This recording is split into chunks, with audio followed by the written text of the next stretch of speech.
Bonjour à tous et bonjour à toutes. Bienvenue dans Face à Michel Onfray sur CNews et sur Europe 1. Bonjour Michel. Bonjour Laurence. Encore beaucoup de questions, beaucoup d'inquiétudes des Français autour de la situation au Moyen-Orient. On va essayer de décrypter cela avec vous aujourd'hui.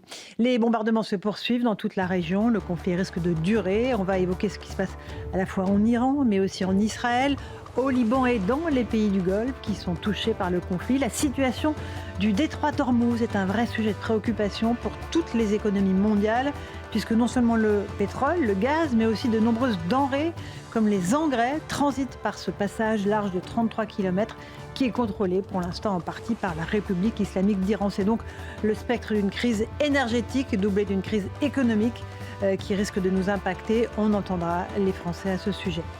Combien de temps, Michel, ce conflit peut-il durer? Aujourd'hui, rien ne permet de dire la durée des bombardements. Donald Trump a dit dans un premier temps que ça irait vite et puis finalement que ça durait autant de temps qu'il le souhaiterait. Les objectifs de Donald Trump sont-ils les mêmes que ceux des Israéliens qui se battent, eux, contre la République islamique d'Iran qui représente une menace existentielle pour eux? On va évoquer ce point-là aussi. Et puis bien sûr Emmanuel Macron, Michel, le président de la République, s'est rendu à Chypre, ensuite sur le porte-avions Charles de Gaulle qui est déployé en Méditerranée orientale. Il déploie une véritable armada française dans cette région, 8 frégates, 2 porte-hélicoptères et donc le Charles de Gaulle, pour une position qu'il affirme être défensive et non offensive. On va voir ce que vous en pensez. Et puis aussi, vous avez été interpellé, c'est plus anecdotique, mais quand même, il faut le mentionner, par un certain nombre d'influenceurs, d'influenceuses qui étaient partis dans le paradis fiscal qui est Dubaï et qui semblent redécouvrir les vertus de la France. Le point philo, Michel, vous nous conseillez cette semaine un livre de Karl Popper, La société ouverte et ses ennemis. C'est un chef-d'œuvre, c'est ce que vous nous dites, de la pensée anti-totalitaire, paru en 1945. On essaiera de comprendre pourquoi cela peut nous éclairer sur ce qui se passe aujourd'hui. On va commencer, mon cher Michel, par ce conflit évidemment qui inquiète les Français, avec les regards qui sont tournés vers le détroit d'Ormuz, parce qu'évidemment c'est le pétrole, le gaz, les matières premières, les engrais pour les agriculteurs, qui leur servent pour les semis de printemps, qui est bloqué, en tout cas en partie par l'Iran, qui tire sur des tankers, qui aurait disposé des mines navales dans le détroit. Évidemment, cela veut dire une hausse des prix à la pompe, ça a été immédiat, il n'y a même pas eu besoin d'attendre une semaine, et des Français qui s'inquiètent parce qu'ils se disent que leur pouvoir d'achat, évidemment, va être impacté. On les écoute juste et je vous passe la parole. Le problème, c'est qu'on se dit jusqu'à quand? Quelle est la prochaine étape? Quel est le prochain niveau? Donc oui, ça devient un stress permanent qui se rajoute au stress du quotidien. Moi, je prends avec légèreté. Qu'est-ce que vous voulez? C'est pas... J'allais dire c'est la vie, non, c'est pas la vie, mais bon, on fait avec, voilà. C'est un peu embêtant pour tout le monde, mais malheureusement, on est obligé de travailler, d'aller travailler, de mettre l'essence et aller travailler. Pour l'instant, on subit. On espère que l'État trouvera des solutions pour que le contribuable ne soit pas pénalisé. Donc, mais après, moi personnellement, je suis commercial terrain, donc j'ai besoin de mon véhicule tous les jours. J'ai pas le choix que ça augmente ou pas, j'ai pas le choix, je dois aller bosser, quoi. Donc. Voilà, Michel Onfray, l'inquiétude des Français, alors non seulement sur le prix des carburants, mais sur la situation générale. Ils ne sont pas idiots, ils comprennent très bien que la guerre, c'est toujours une mauvaise nouvelle. Oui, d'abord, la France est la reine des perceptions, des impôts, des taxes, etc. Et là, pour le coup, on voit bien que le prix de l'essence, ce sont essentiellement des taxes. 60%. Et voilà. Donc on peut intervenir là-dessus. Je veux dire, l'État français peut très bien intervenir sur les taxes en disant on peut très bien bloquer, intervenir sur ce sujet-là. Il n'y a pas que le produit lui-même. Donc je vois bien qu'il y a un cynisme des marchands, mais il y a un cynisme des boursiers, il y a aussi un cynisme de nos gouvernants. C'est pas normal que... Enfin si, je vois bien pourquoi. Il s'agit de taxer tout le temps. Et de remplir les caisses un petit peu. Voilà.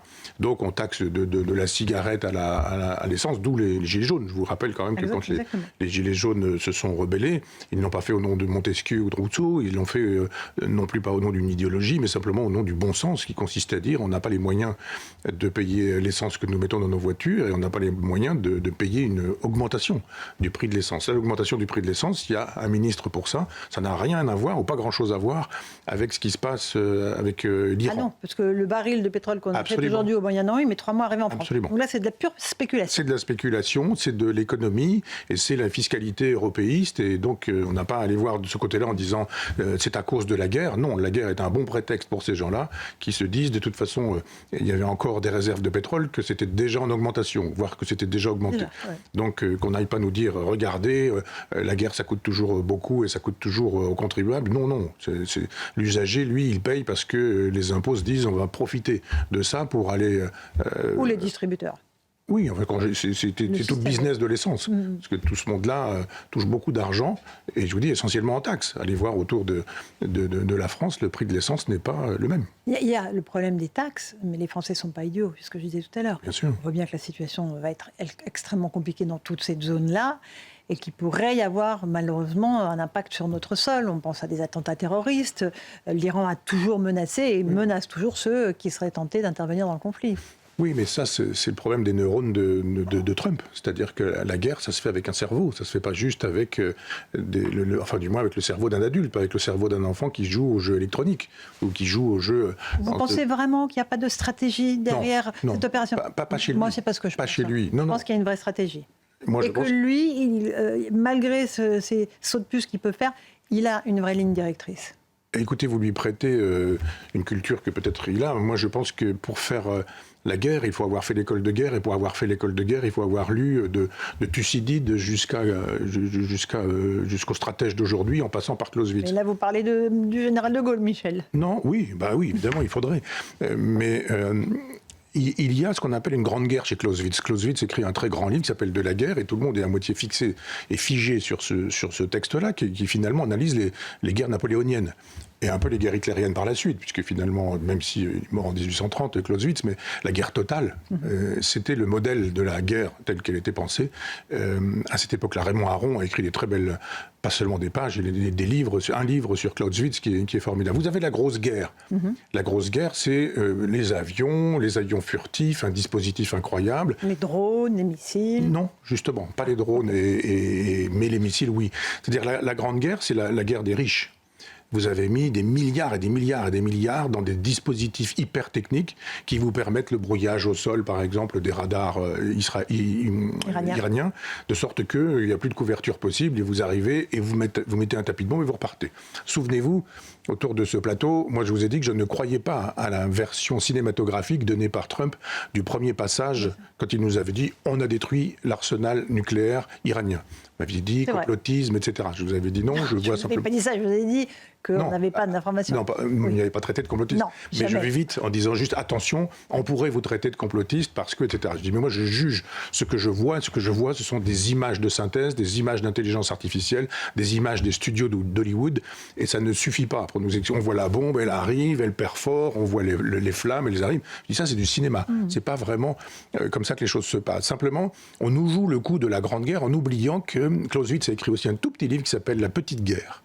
La Petite Guerre, c'est la question de la guérilla. Et il a été montré depuis Clausewitz, depuis le début du 19e siècle, que des peuples avec la volonté et des petits armements étaient capables de mettre à genoux les États-Unis avec leur business militaire. Et vous voyez ce qui s'est passé, par exemple, au Vietnam. Et là, justement, je vous disais non tout à l'heure sur la question des drones, parce que les drones, ça coûte pas cher. Donc c'est la petite guerre. Et cette petite guerre, elle met en péril l'armement militaire américain. Et on se dit, on a tout ça aux États-Unis. Et il menace le détroit d'Ormuz, enfin il contrôle le détroit d'Ormuz avec quelques trottinettes, quelques mobilettes, quelques tondeuses à gazon. Des mines navales éventuellement. Ce sont des choses qui se fabriquent chez soi. Et donc, qu'est-ce que vous faites quand vous êtes en face de ce genre de choses ? C'est pour ça que je vous dis que la guerre n'est pas pensée chez ces gens-là. Qu'est-ce que vous faites quand vous avez des drones ? Qu'est-ce que vous faites quand vous avez du terrorisme international ? Le terrorisme, c'est la guerre des pauvres, c'est la guerre des petits. Mais quand la guerre des petits contre les grands, elle est conduite par des puissants, car l'Iran est puissant, qu'est-ce que vous allez faire ? On parlait il y a quelque temps de drones susceptibles d'attaquer les États-Unis sur leur propre sol. Vous avez la possibilité aujourd'hui de déplacer dans des camions civils, voire des voitures, dans des malles de voitures. Ça a été fait en Russie d'ailleurs. Mais bien sûr, des drones, et puis de les lancer sur des usines d'armement, sur des centrales nucléaires, etc., etc. C'est cette guerre-là qu'il faut penser. Et je pense que Trump ne la pense pas. Et donc, quand il dit « j'arrive, je détruis, je fais une démonstration de puissance, je cinématographie tout ça, et je vous fais voir des images planétaires, je vous dis la guerre est presque terminée, etc. » Je n'y crois pas. Je dis simplement que penser cette guerre-là sans attaque au sol n'est pas possible, n'est pas pensable. Une guerre aujourd'hui qui est présentée comme une guerre hyper-technologique, une cyberguerre, etc., suppose qu'à des milliers de kilomètres, vous puissiez appuyer sur un bouton et détruire des Iraniens 10 000 kilomètres plus tard en disant « j'ai explosé tout le quartier, j'ai détruit tout le monde ». D'accord, très bien. 0 mort du côté américain. Mais on ne fait pas la guerre sans mort. Il y a une 7 morts pour l'instant. Quand je dis 0, c'est l'objectif. C'est l'objectif. Vous avez raison, je pense que pour l'heure, c'est 8. Quelque chose comme ça, 7. Et donc c'est de toute façon toujours de trop, de part et d'autre. Mais simplement, cette guerre n'est pas pensée parce qu'on a tout détruit, on a dit, vous avez vu notre démonstration de puissance, et après ça continue. Michel Onfray, on est sur CNews et Europe 1 dans votre émission. On va parler d'abord de l'Iran, puis d'Israël et du Liban, parce que c'est les trois, évidemment, les pays les plus impactés. On voit que malgré les frappes intensives, l'Iran continue de résister. Il y a toujours des missiles, toujours des drones à envoyer. La République islamique, en plus, a dit qu'elle considérerait tous les manifestants qui oseraient sortir dans la rue comme des ennemis, c'est-à-dire qu'ils se feraient abattre en pleine rue. Voilà. On va écouter le témoignage de Mayar Monchipour, qui est un Iranien, un champion de boxe, qui dit que lui, la seule chose que demande le peuple iranien, c'est la chute du régime des Mollahs. Écoutons-le. On a un slogan en Iran, ni Ghazer, ni Lebanon, mais je donnerai ma vie pour l'Iran. Depuis des années, avec le programme nucléaire, avec l'aide au Hezbollah et au Hamas, enfin, le financement par des centaines de millions de dollars en fournissant des armes, les Iraniens n'ont fait que subir. Leur argent est parti à l'extérieur et ils ont subi les restrictions dues aux restrictions américaines. Ils en ont marre. Évidemment que ça les touche. Quand vous n'avez même pas de quoi habiller vos enfants, les envoyer à l'université, les amener en vacances, c'est la vie de tous les jours de beaucoup d'Iraniens, vraiment d'une grande masse d'Iraniens. Et là, ils n'en peuvent plus. Seul, je redis, on est nombreux à le dire, seul un changement de régime changera les choses en Iran parce que les restrictions ne seront jamais enlevées. S'ils ne vont pas au bout, dans 10 ans, on reviendra au même point. Ils auront reconstruit les missiles. Il faut qu'ils aillent au bout, dit-il. Et il fait bien la distinction entre les Iraniens et la République islamique. Oui, mais Michel. Cette façon de parler en disant faire tomber, faire chuter le gouvernement, c'est une jolie métaphore. On a une espèce de statue monstrueuse et puis on fait tomber la statue, puis c'est réglé. Ça, c'est l'erreur qu'ont commise un certain nombre de gens qui pensaient qu'en faisant tomber Saddam Hussein, on abolirait le régime et qu'en même temps on ferait surgir d'un seul coup la démocratie. Ça ne marche pas comme ça. J'ai été très critique en tant que Normand du débarquement du 6 juin 1944 en disant il a eu lieu, et heureusement qu'il a eu lieu parce que sinon ça ne se serait pas passé comme ça s'est passé. Mais ça ne s'est pas fait au nom de la liberté, ça s'est fait au nom des intérêts des Américains parce que les nazis leur avaient déclaré la guerre et ils travaillaient à une bombe atomique eux aussi. Et d'ailleurs Werner von Braun qui y travaillait a été un ingénieur qui a travaillé par la suite à la conquête spatiale des États-Unis et donc ils sont venus, peu importe, on ne va pas faire l'histoire du 6 juin 1944. Mais on ne peut pas dire il faut faire chuter le régime. Oui, mais tout c'est ça intéressant. Est formidable. On pourrait le faire un jour, l'histoire. Ah, mais avec plaisir. On fera une émission spéciale. Beaucoup de choses à vous dire et on conclurait avec un éloge du général de Gaulle. C'est le général de Gaulle qui dit non à l'AMGOT, AMGOT, Administration militaire des territoires occupés. Les Américains avaient décidé, ils ont battu monnaie. Moi, j'ai chez moi un billet que je pourrais vous apporter, qui était le billet que mon père m'avait donné quand j'étais jeune homme. Et c'était un désir impérialiste d'installer les États-Unis pour mener une guerre jusqu'à Moscou, pas seulement jusqu'à Berchtesgaden. Donc, il a fallu des alliés. Il faudrait aujourd'hui des alliés. Et je pense que l'Iran chiite est en train de bombarder ceux qui seraient susceptibles de fabriquer des alliés. Il y a eu quelque chose d'extrêmement important dont on ne parle pas. Ce sont les accords d'Abraham qui ont permis à un certain nombre de pays arabes d'engager des discussions pour que ça puisse bien se passer avec Israël. C'était formidable. Et je pense que ce qui a eu lieu le 7 octobre, parce qu'il faut revenir au 7 octobre... Mais les accords qui réunissent les Émirats arabes unis, Bahreïn et Israël. Et avec le Maroc qui les a rejoints. Évidemment, le Maroc qui les a rejoints. C'est important, le Maroc. Absolument. Ce serait important que le roi puisse tenir un rôle plus important. Aujourd'hui, il en tient peut-être un discrètement ou secrètement, mais je ne sais pas. Mais toujours est-il qu'il y avait le désir de régler pacifiquement le problème israélo-palestinien et le Hamas, le Hezbollah et l'Iran ont dit non. Donc ils ont préparé ce 7 octobre. Et ce 7 octobre, aujourd'hui, il a la riposte que nous voyons, c'est-à-dire la guerre que les Américains et les Israéliens mènent à l'Iran. C'est-à-dire qu'il aurait fallu qu'on puisse reprendre ces alliés-là en leur disant, bon, qu'est-ce qu'on fait ensemble? Regardez, vous êtes aujourd'hui bombardés. Alors on dit, oui, bon, on bombarde Dubaï, on bombarde les Émirats, oh là là, les jeunes filles qui ont des bouches en machin de poisson, là, qui se disent d'un seul coup, ramenez-moi, etc. Les influenceurs. Les influenceuses. Et on se dit, mais est-ce qu'on ne pourrait pas imaginer, le général de Gaulle je pense, aurait fait peut-être appel à ces peuples-là pour dire, faisons une coalition et soyons derrière Israël, pour que l'islam ne rime pas avec terrorisme. Il n'y a pas que ça dans l'islam. Il n'y a pas que l'islam chiite et terroriste et planétaire. Il y a aussi un islam qui a envie de vivre avec Israël et en paix. Vous avez bien fait de nommer les pays en question. Les pays des accords d'Abraham seraient susceptibles de fabriquer des troupes alliées et ces troupes alliées seraient susceptibles de fabriquer, hélas, une guerre classique qui supposerait qu'on ne se contente pas de dire il faut faire chuter le gouvernement. Oui, mais comment ? D'accord, on fait chuter, mais comment? Pas en bombardant, en faisant le tapis de bombes, ce qu'ont fait justement les Américains en Normandie. 20 000 morts quand même, hein, quand les Américains débarquent en Normandie. Et puis on détruit des villes, on détruit Caen, on détruit Argentan, on détruit un certain nombre de villes. C'est pas ça la solution. C'est juste de dire, vous avez là des gens armés, et on dit d'ailleurs, si vous descendez dans la rue, juste pour descendre dans la rue, vous pouvez vous faire tirer dessus. Eh bien, ça se fait avec des armes, la guerre. Et ça se fait avec des gens qui meurent. Et pas seulement avec des gens qui invitent à faire tomber le régime. Oui, comment? La vraie question, et c'est la vraie question philosophique que posait Raymond Aron, quand il disait, allez-y, Sartre, il n'y a qu'à, il faut, on devrait. Oui, d'accord, comment? Et on fait quoi? Et la vraie question aujourd'hui, c'est pas juste de dire il faut faire tomber le régime. J'allais dire tout le monde est d'accord. Pas tout le monde à la France insoumise, et pas tout le monde chez ceux qui soutiennent ces gens-là. Mais il faut poser la guerre en termes de guerre, et pas du tout en termes de jeux vidéo ou de cinéma hollywoodien. Il faut envoyer des gens sur place, et il faut aller chercher dans les casernes les gens qui aujourd'hui font le régime. Le régime, c'est pas un homme, la preuve, on le tue, il en vient un autre. D'ailleurs, son fils a l'air en très mauvais état. Oui. Certains disent même qu'il est subclaquant et qu'il est donc, et puis quand il va mourir, s'il meurt, il y en aura un autre, et on fera quoi? Et on fera comment? C'est pourquoi je dis que cette guerre n'est pas pensée aux États-Unis. Elle est pensée en Israël. Alors justement, on va venir à la position d'Israël qui est différente évidemment de la position américaine, puisqu'Israël c'est une menace existentielle depuis 1979. L'ayatollah Khamenei, on dit qu'il voulait l'éradication de l'État hébreu. Oui. Vraiment, littéralement, c'est écrit. Écoutons donc Benjamin Netanyahou, le Premier ministre israélien, qui lui, pareil, dit qu'il faut aller jusqu'au bout, et donc cette chute du régime qu'il souhaite. Notre aspiration est de libérer le peuple iranien du joug de la tyrannie. Cela dépend de lui.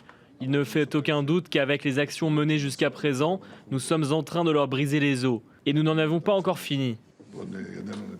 Voilà, nous n'en avons pas encore fini parce que lui, évidemment, c'est ce que vous dites, qu'un régime ne chute pas comme ça, ne tombe pas comme ça. Mais voilà, c'est-à-dire vous avez Trump qui dit c'est à peine commencé que c'est déjà terminé, et puis lui qui sait très bien que ça commence et que ça n'est pas fini. Trump a la pression de son opinion publique aussi, qui n'est pas majoritairement Trump indépendamment derrière, mais qui n'est pas derrière ces frappes-là. Alors qu'en Israël, ils savent tous que les missiles qu'ils prennent sur la tête, ils viennent d'Iran ou du Hezbollah et du Liban, on va en parler. Ils ont une culture, les Israéliens, que n'ont pas les États-Unis. Si vous avez des gens qui sont agents immobiliers qui, du jour au lendemain, décident de la stratégie militaire et guerrière des États-Unis. Vous avez en Israël des philosophes qui sont actifs. Pas des philosophes qui pensent ce qu'Heidegger a dit de Leibniz et de ce que Leibniz pensait de Platon. Des philosophes dans ce genre-là. Là, vous avez des philosophes qui pensent, par exemple, la question de l'engagement des militaires. Moi, j'en ai rencontré en Israël. Ils m'ont expliqué comment les choses se passaient. On était juste au bord de Gaza. Il y avait un mur et derrière, j'ai vu les chars, j'ai entendu, etc., etc. Et on a parlé philosophie avec des gens qui me disaient, voilà ce qu'on a le droit de faire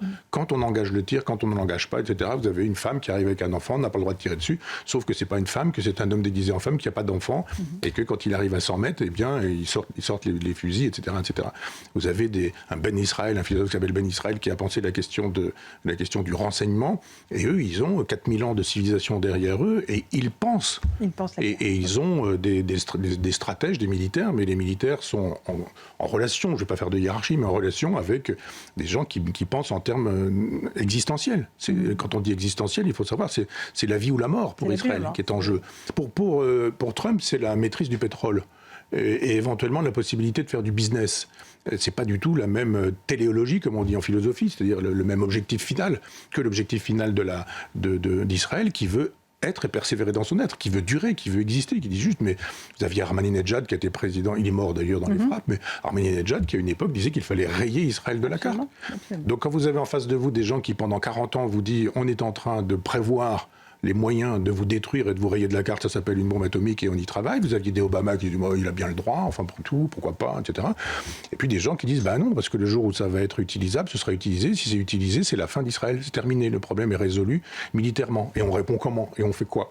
Donc vous avez là un djihad nucléaire, vous avez une solution finale nucléaire, qui n'était pas prévu par Clausewitz, qui n'est pas prévu par les stratèges qui disent aujourd'hui Thucydide, et pour cause, et il faut le penser, ce problème-là. Je ne suis pas sûr que ce soit vraiment pensé par des gens dont le boulot était, il y a 6 mois, d'être agent immobilier. Je parle des États-Unis. Et vous parlez de la menace nucléaire, elle est bien réelle, elle était bien réelle. 3 semaines avant les frappes, je précise, le patron de l'AIEA, l'Agence internationale de l'énergie atomique, alertait sur le fait que l'Iran possédait assez d'uranium pour fabriquer 12 armes nucléaires. Il y avait 400 kilos d'uranium enrichi à plus de 60 degrés, stockés dans les sites souterrains de Natanz, Fordo et Ispahan, auxquels évidemment les inspecteurs n'avaient pas accès. Donc cette menace-là, elle est là. On ne dit pas que la bombe serait fabriquée dans les 2 jours.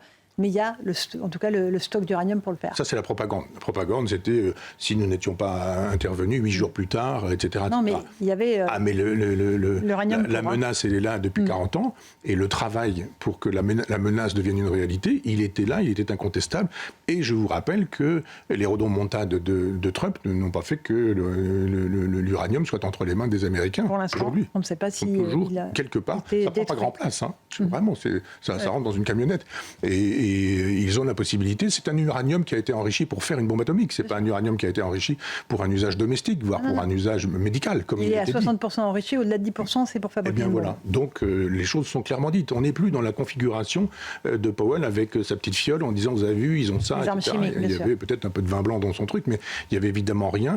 Là, on sait très bien que c'est pas la même chose. Voilà pourquoi moi j'étais contre les guerres, les guerres qui ont été menées en Irak, qui ont été menées en Libye. Et voilà pourquoi je pense que là, on a véritablement autre chose, comparaison n'étant pas raison. Vous avez des pays qui disent nous voulons détruire un autre pays et nous travaillons aux moyens nucléaires de le détruire. On ne peut pas rester 40 ans comme ça, les bras ballants, en disant on attendra que ça se passe et puis on sera dans la riposte. Michel Onfray, on va faire une petite pause. On se retrouve pour la seconde partie de notre émission. On évoquera la question du Liban, évidemment, qui est très impacté aussi. Pauvre Liban. Et oui, pauvre Liban, que nous aimons beaucoup. C'est un pays merveilleux. Et puis, évidemment, on évoquera Emmanuel Macron, qui s'est rendu sur le porte-avions Charles de Gaulle. Et on se questionnera sur cette notion de position défensive qu'aurait l'armada française en Méditerranée orientale. A tout de suite sur CNews et Europe 1. On se retrouve pour la seconde partie de Face à Michel Onfray sur CNews et sur Europe 1. Michel, on évoque ce conflit au Moyen-Orient, on a évoqué ce qui se passe en Iran, ce qui se passe en Israël aussi. On ne peut pas ne pas évoquer évidemment la situation du Liban, mon cher Michel, qui est pris en étau entre les terroristes du Hezbollah, qui ont les premiers enclenché des frappes contre Israël au lendemain de la mort de Khamenei, et l'armée israélienne qui a décidé de répliquer, de venir à bout du Hezbollah, qui gangrène le pays et qui menace la vie des habitants du nord d'Israël. Oui, il faut savoir que le sud d'Israël était piloté par le Hezbollah, c'est-à-dire par l'Iran, occupé, comme la France a été occupée par les nazis. Et donc, pour le Liban, c'était catastrophique, c'est toujours catastrophique. Et c'est tout de suite le moment d'aider le Liban, franchement, réellement. Vous avez prévu que nous parlions d'Emmanuel Macron, par exemple, absolument, quand il vient à Chypre. Juste après. Eh bien, commençons, et on sera dedans, si vous permettez, parce que quand il choisit, Emmanuel Macron, d'aller à Chypre, il va très précisément sur une base anglaise, en nous disant qu'il s'en vient défendre l'Europe. Je rappelle que l'Union européenne, voilà. Oui, mais je rappelle qu'il y a eu un Brexit, et que le Brexit a permis aux Anglais de quitter l'Union européenne. Donc quand il dit « moi, je suis l'Europe et je suis en train de venir vous dire que l'Europe est à vos côtés. Quand on attaque Chypre, on attaque l'Europe. » C'est un peu compliqué. D'abord, quand on a attaqué Chypre, c'était au nord et c'était les Turcs. Et ça ne gêne personne, là. Il n'y a pas de désir d'aller libérer Chypre et les Chypriotes. Après, il ne faut pas oublier qu'il met un petit coin quand même, un petit caillou dans le jardin des Anglais, dont toute la flotte est à quai.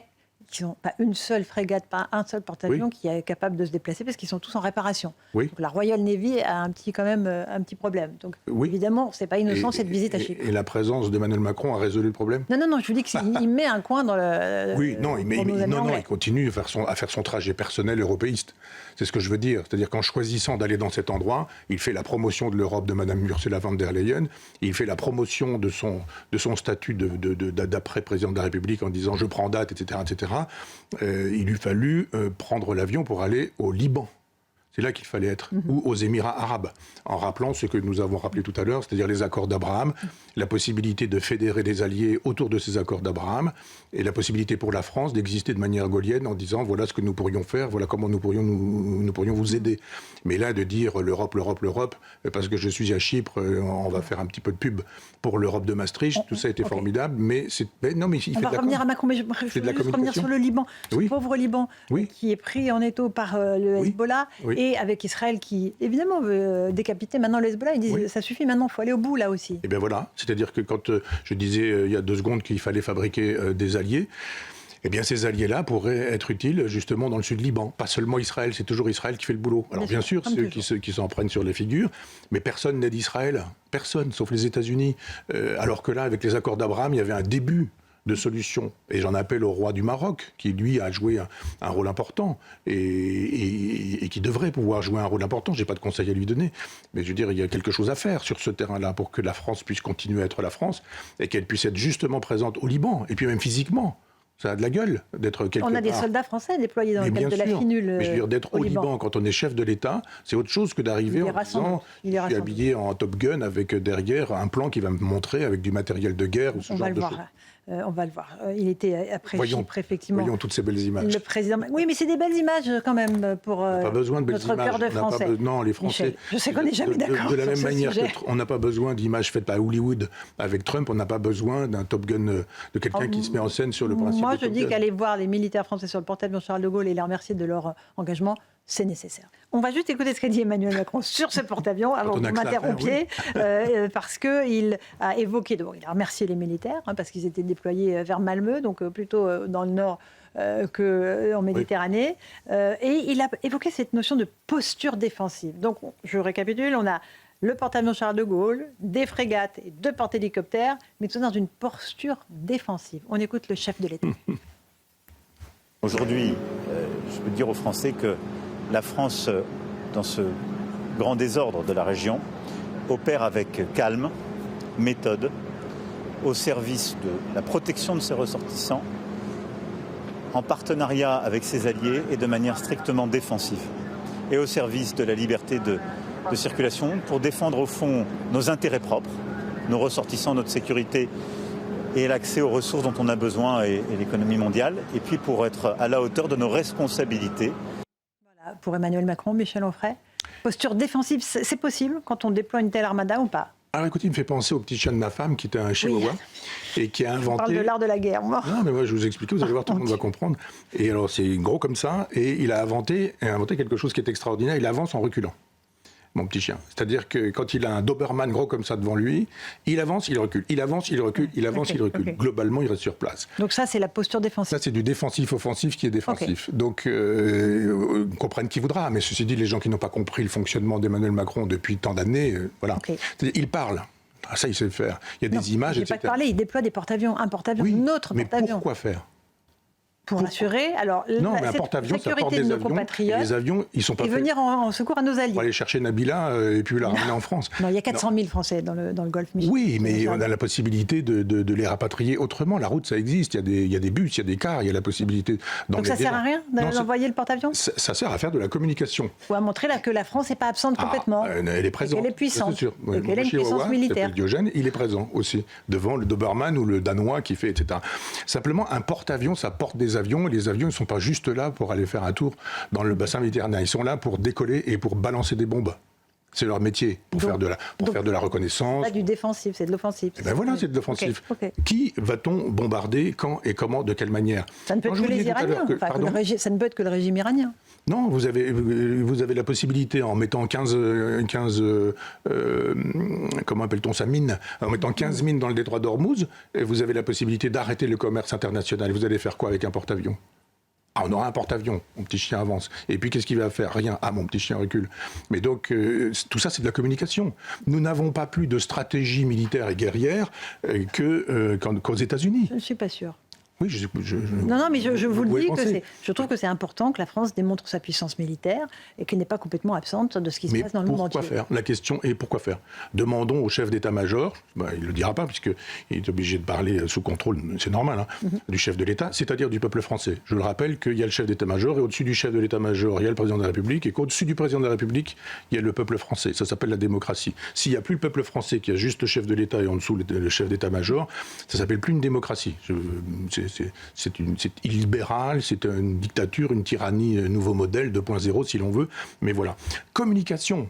Moi, je veux qu'on nous dise, nous allons bombarder, nous allons nous engager sur le terrain. On est déjà engagé. Je comprends très bien qu'il ait peur de sa rue, qu'il ait peur même des élections municipales, et que tout ça soit en relation, des 2 tours, et que tout ça soit en relation, et qu'il y ait une extrême prudence. J'avance et je recule en même temps. C'est la posture traditionnelle de la France. Non, heureusement que le général de Gaulle n'a pas eu une posture traditionnelle en disant je reste derrière mon micro et je resterai derrière mon micro jusqu'à la fin. Il a fait le nécessaire pour qu'il y ait des alliés, pour qu'il y ait des troupes, pour qu'il y ait des soldats, pour qu'il y ait des avions. Il a fait le nécessaire pour dire on oublie le pacte germano-soviétique et on va s'associer avec les soviétiques et on va fabriquer de quoi faire un jour une libération qui mécaniquement... On parlait du Moyen-Orient, effectivement, mais c'est pas la même position. C'est l'histoire du monde qui se joue là-bas tout de suite. Tout ce qui se joue tout de suite là-bas, c'est l'histoire de l'Europe, c'est l'histoire de l'Occident. Donc évidemment, on ne va pas faire le jeu si le général de Gaulle l'aurait fait, le général de Gaulle l'aurait dit. Je dis juste que quand il a fait, il a montré une direction. Quand il a dit, il a fait et il a aussi en même temps montré une direction. Là, qu'est-ce qu'on fait ? Y a-t-il des images là où je suis sur le porte-avions ? Oui. L'angle est où ? Est-ce que derrière vous avez un bombardier ? Oui, je me déplace, là c'est mieux, etc. Communication. Je crois qu'on a compris. Si on a compris, on arrête là. Non, mais Michel, je sais, voilà, c'est important parce que je voudrais qu'on évoque aussi un autre sujet parce qu'Emmanuel Macron s'est démultiplié, vous avez raison, sur tous les fronts. Chypre, donc le porte-avions Charles de Gaulle, il a aussi réuni une vision-conférence avec les dirigeants du G7 pour parler d'énergie. Ils ont décidé de libérer 400 millions de barils de pétrole pour compenser l'approvisionnement. Et puis, il y a eu ce sommet sur le nucléaire civil à Paris. Ça, je sais que ça vous intéresse, Michel. Et il y a eu cet aveu stupéfiant d'Ursula von der Leyen, la présidente de la Commission, qui nous a dit à cette occasion, vraiment comme si on le découvrait aujourd'hui, que c'était une erreur d'avoir réduit le nucléaire en Europe. Oui. On l'écoute et puis je vous passe la parole. Cette réduction de la part du nucléaire découle d'un choix. Avec le recul, il s'agissait là d'une erreur stratégique pour l'Europe de tourner le dos à une source fiable et abordable d'électricité à faible émission. C'est l'inverse de ce qu'ils nous ont dit à la Commission européenne, de ce que l'Allemagne nous a dit, qui s'est désengagée du nucléaire avec le Green Deal. Il fallait absolument arrêter le nucléaire. Et maintenant, on se rend compte que c'est la seule énergie autonome qu'on a. Et moi, je défends le nucléaire quand j'avais 17 ans, 18 ans, sur le campus de la fac de Caen. J'étais déjà un salaud, etc., parce que je défendais le nucléaire. Elle a besoin du recul, madame. C'est formidable. Elle dit, avec le recul... Pourquoi d'autres n'ont pas eu besoin du recul ? Pourquoi est-ce que les gens ont compris très vite et très tôt ? Pourquoi est-ce que cette dame a besoin d'aller 10 fois dans le mur pour s'apercevoir qu'elle est finalement dans le mur ? Parce que c'est de l'idéologie. Qu'est-ce qu'il y a derrière ça ? Il n'y a pas juste l'intérêt national. Alors d'un seul coup, il y a un autre discours de cette dame qui nous dit « Ah, il y a des problèmes d'approvisionnement, c'est un peu compliqué ce qui se passe au Moyen-Orient, et comme on n'a pas d'autonomie et qu'on est dépendant. » Ah, elle a découvert le souverainisme, Madame Ursula von der Leyen. Elle a découvert effectivement que quand on dépendait d'autrui, on n'était pas libre. Elle a découvert que si on avait besoin du pétrole de machin, de bidule et d'un tel, machin, bidule et un tel, ils peuvent faire ce qu'ils veulent à la France, aux Français, aux chefs d'État français. Elle découvre tout ça. Qu'est-ce qu'on fait dans ces cas-là ? Je ne veux pas dire que ferait le général de Gaulle. On démissionne. On dit « je me suis trompé ». Et c'est majeur. Vous savez bien que ces gens-là ne démissionnent jamais. Et ces gens-là, qui sont ces gens-là ? Ils sont même présents aujourd'hui, ils font encore de la politique. Certains veulent même encore devenir chef de l'État. Mais tous ceux qui ont rendu possible... Là, vous pensez à... Non, personne. Parce que ça fait beaucoup de monde. À tout le monde, si vous voulez que je vous réponde. Franchement, à tout le monde. Sur le nucléaire, pas tout le monde, quand même. Écoutez, qui a décidé ? La gauche a quand même vraiment engagé... Elle a laissé faire quand il s'agit d'être élu. Engagé le déclin du nucléaire français. Il faut arrêter cette idée que la gauche aurait bien fait ou mal fait, la droite aurait bien fait ou mal fait. Et vous avez des gens qui sont engagés, droite et gauche confondues, dans des processus européistes qui rentrent qui supposent cette logique. Pas de souveraineté nationale, pas de souveraineté française, pas de souveraineté alimentaire, pas de souveraineté paysanne, pas de souveraineté de l'énergie, pas de souveraineté du nucléaire. Le nucléaire, c'était la souveraineté. C'est la souveraineté. Et on pouvait s'entendre. Et moi, je défends le nucléaire depuis toujours. Je veux dire, à côté de Caen, il y avait Flamanville dans la Manche. Et j'ai défendu les réacteurs. J'ai défendu en disant, mais oui, d'accord, ça pollue, mais les autres polluent aussi. Et donc, il faut choisir choisir sa pollution. On peut vitrifier, on peut envoyer ça dans des... Trouver de nouvelles techniques pour venir à bout de ces déchets nucléaires. On ne va pas rentrer dans ce détail-là, mais pour quelle raison a-t-on donné ces gages aux antinucléaires? Parce qu'ils pesaient politiquement. Électoralement. Vous avez raison. Donc les écologistes, c'est quoi? C'est entre 2 et 13% globalement, suivant que moi, vous c'est la avez gauche qui leur a donné. C'est la gauche qui leur a donné. Mais vous rigolez, Juppé, qu'est-ce qu'il a fait à courir après tous ces gens-là pendant des années? Et Chirac, pendant des années, a essayé de croire qu'il fallait pas montrer qu'on était de droite, mais que finalement la gauche c'est très bien sur ce genre de sujet. On a donné des gages à tous ces gens-là parce que Madame Voynet à l'époque, qui d'ailleurs était très heureuse de dire qu'elle avait trahi la voix de la France en allant dans des forums et dans des discussions internationales, en disant « j'étais mandaté par la France pour dire ça, mais quand je suis arrivé sur place, la France, rien à faire, et j'ai continué mon travail antinucléaire ». Elle a démissionné, cette dame, elle est toujours en poste, elle est même revenue récemment. Donc tout ça, c'est un vaste jeu de dupes. On dit, la droite, la gauche, arrêtons avec cette hémiplégie perpétuelle. C'est une stratégie qui a été mise en place parce qu'il y a 3 points, 4 points, 10 points, et on va voir avec les municipales comment ça fonctionne.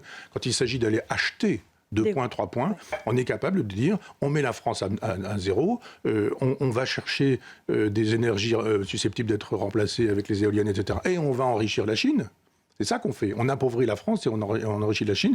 Et tout ça, tous ces gens-là nous disent qu'ils sont des écologistes. Michel, on est sur CNews et sur Europe 1, d'en face à Michel Onfray. C'est vrai qu'il y a toute cette question de l'énergie qui est capitale, le nucléaire, l'éolien, les Français qui voient leurs factures augmenter. On est piégé dans un système électrique européen qui est absolument insensé, qui nous fait payer nos factures plus chères que ce qu'on devrait au nom de ce système. Du souverainiste, Laurence. Oui, je suis devenue souverainiste à cause de vous, mon cher Michel, grâce à vous, évidemment. Je cite le général de Gaulle à tout bout de champ désormais. Un tout petit mot des municipales. Alors, je sais que vous avez envie de m'en parler, mais vous n'avez pas le droit, parce que nous sommes dans la période de réserve. Tout s'arrête les vendredis soirs, donc on n'aura pas le droit d'en parler.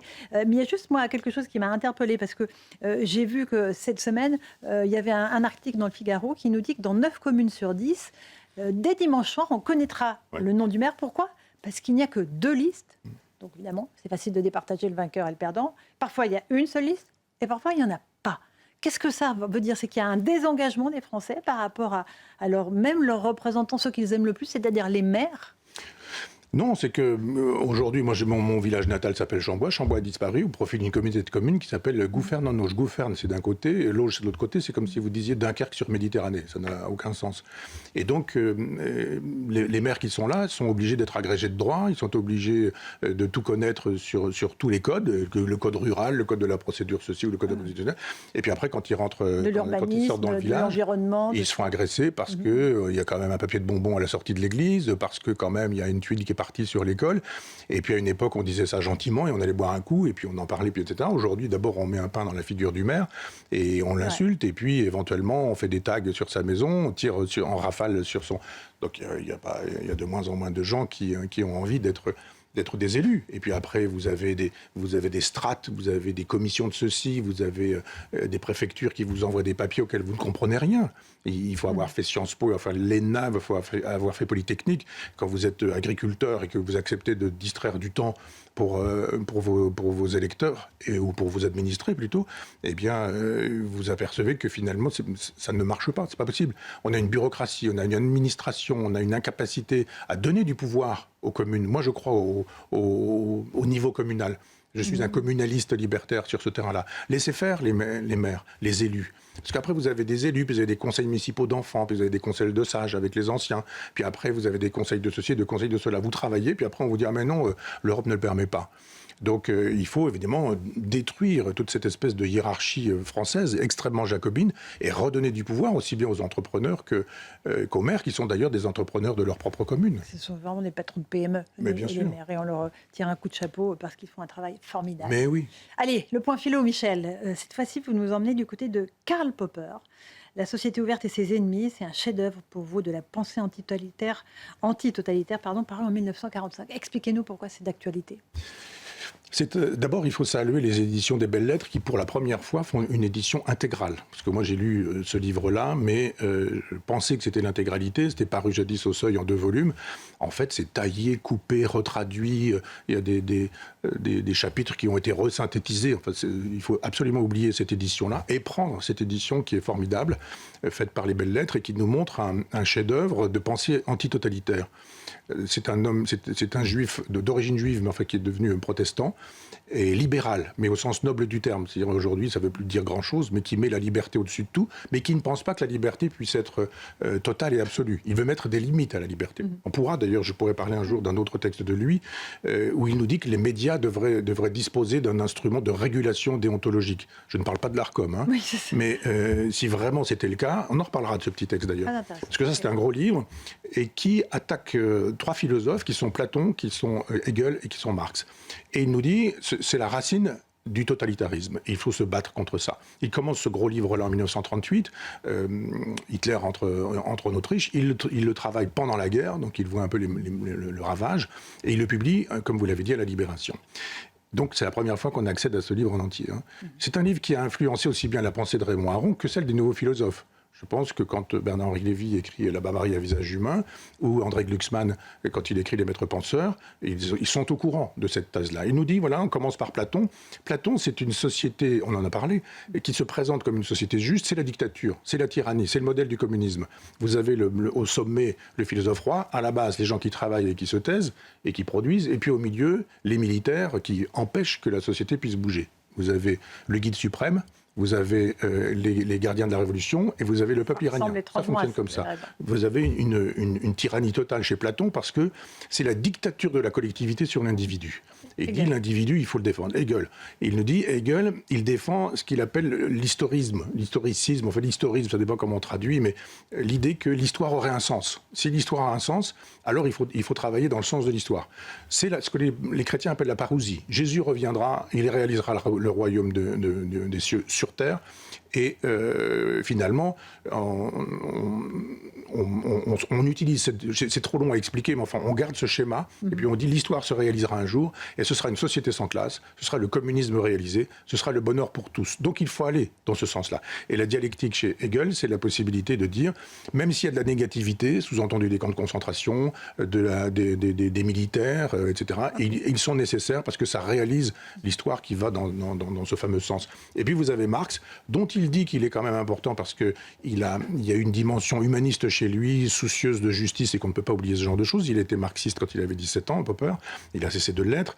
Et puis il dit, après, le marxisme, c'est évidemment la société totalement tyrannique, dictatoriale, totalitaire. Etc. Et il critique ces 3 philosophes-là qui sont des maîtres à penser dans l'université française. Je veux dire que ce gros livre, facile à lire, c'est un bréviaire anti-wokiste. Le wokisme, c'est tout ça. C'est-à-dire que c'est la synthèse du platonisme, de l'hegelianisme, du marxisme, avec des philosophes français qui reprenaient un peu toutes ces choses-là.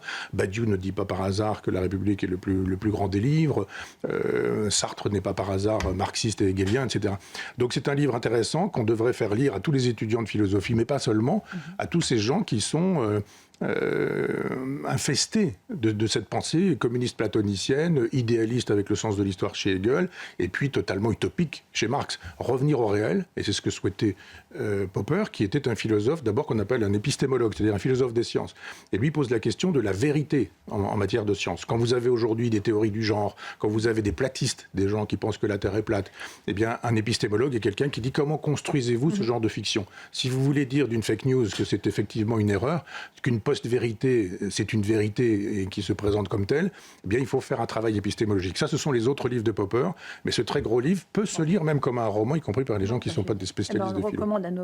Édition des Belles Lettres, oui. N'allez pas chercher les traductions précédentes et les éditions précédentes. Voilà. Et puis on rappelle aussi votre Proudhon quand même, mon cher Michel. Merci. Parce que c'est un ouvrage absolument incroyable, Anarchie positive aux éditions Plomb.